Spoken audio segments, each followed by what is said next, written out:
Hello, Bachcho. Let's take a given question. The question says a block of mass 2 kg is attached with two identical springs of spring constant 20 Newton per meter each. The block is displaced on a frictionless surface and the ends of the spring are attached to rigid support. We can see the figure. When the mass is displaced from its equilibrium position, it executes SHM. The time period of oscillation is pi upon under root x in SI unit. The value of x is dash. So basically हमें x की value calculate करनी है यहाँ पे. तो for this question हम यहाँ पे की कॉन्सेप्ट लिख सकते हैं.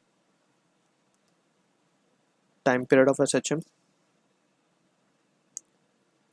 Time period of simple harmonic motion. So we know time period के रिगार्डिंग सबसे पहले अगर हम बात करें तो it is given by omega. हमें पता है हम क्या लिखते हैं for an SHM performing particle और body. Omega is under root K by M. ठीक है. और ओमेगा को ही हम in terms of time period लिख सकते हैं 2π/t equals to under root of k by m. And यहाँ से हम टाइम पीरियड का एक्सप्रेशन देख सकते हैं. It comes out to be 2π√m/k and precisely it has to be k equivalent for the combination of springs. ठीक है.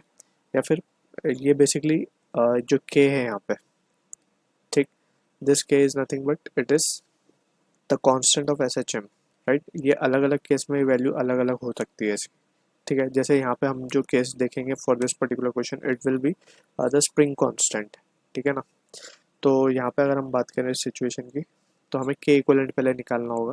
तो हम यहाँ पे अगर ध्यान से देखें ये जो ब्लॉक है बेसिकली अगर हम इसको राइट वर्ड डिस्प्लेस करते हैं तो राइट वाली स्प्रिंग, लेट्स से हमने इसको राइट वर्ड इस ब्लॉक को हमने एक्स डिस्प्लेस कर दिया तो राइट वाली स्प्रिंग एक्स कंप्रेस हो जाएगी और लेफ्ट वाली स्प्रिंग एक्स एलोंगेट हो जाएगी. यानी कि दोनों में एक्सटेंशन या एलोंगेशन सेम है बेसिकली.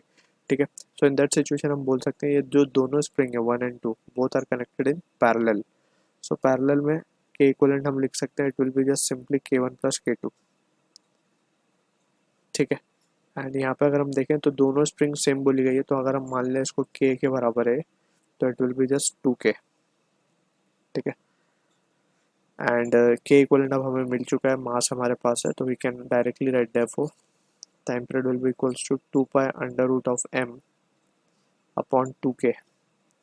इसको अगर हम फर्दर रिजॉल्व करें तो we can substitute the value 2π√m is been given as 2 kg divided by 2 × 20. Right. तो यहाँ पे अगर हम देखें तो ये cancel and finally we will be having the result as 2π/2√5. तो यहाँ से ये भी कैंसिल तो ये आ रहा है π/√5 सेकेंड. तो यहाँ से on comparing we can straight away see कि x की वैल्यू हमें क्या मिल रही है. ऑन कंपेयरिंग x की वैल्यू आ रही है 5. So this is the answer for the question. I hope you understood the solution. All the best.